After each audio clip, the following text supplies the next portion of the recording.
Hi there, it's me again, SuddenlyNinja, and you're watching a new episode of Indie Beginning. This week, we're taking a look at Lumini, which is a game by a Dutch indie game developer called Speelbaars, who are actually a bunch of students from the Academy for Graphical Arts in Utrecht, which is a place not that far from where I live. Now guys, I found out recently that I live quite near some of the places that these Dutch indie game developers are located, so in theory, it should be really easy for me to pick up a camera and take a train for about 15 or 20 minutes.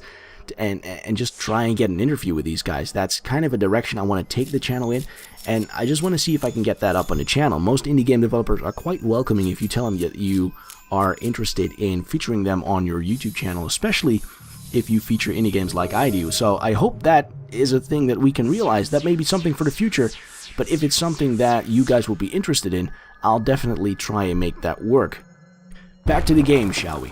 Lumini is a game all about these luminous fish. I'm actually not exactly sure if they even are fish. I mean, I've played through this a couple of times now, and it looks to me like they're either swimming through a tunnel system under the sea or they're flying through some sort of cave system. I can't really tell.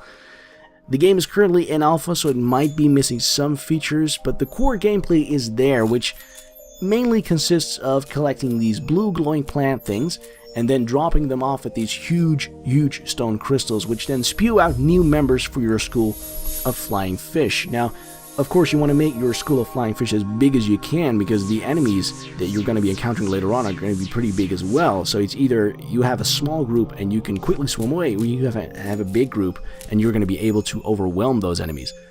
Now, as your collection of fish grows bigger, you'll eventually be able to split them up into two separate schools, which you then control separately, so you can solve puzzles that basically require two separate entities to solve. Now, think about holding open a door so the other school can swim through, or shifting the weight of a balancing rock. And this was actually one of the more enjoyable features in the this pre-alpha demo that it is, but I kind of found that the controls were lacking in the precision area. You control your basic school with the WASD keys and the secondary school with the arrow keys, but it lacks the fluidity that I can imagine you have when playing with a controller. Don't get me wrong, the developers do recommend that you play this with a controller, but if you don't have one like I do, that might be a little bit of a problem, might be a little bit difficult, but it's understandable. I mean, the developers warn you at the beginning of the game, you should really play this with a controller, and it's basically a twin-stick shooter without the shooting.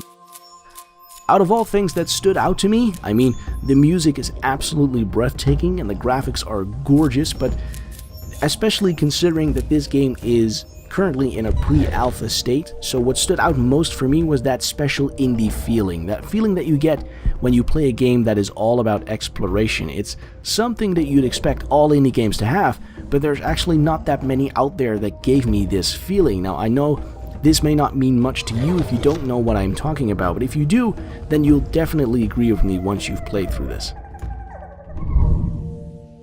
The game is currently on Greenlight. I'll put a link in the description so you can go and vote for it to become available there once it's finished, but there's also a public demo available, so if you can't wait to play Lumini after you've watched this video, you can go and download that. I'll put a link for that down below as well.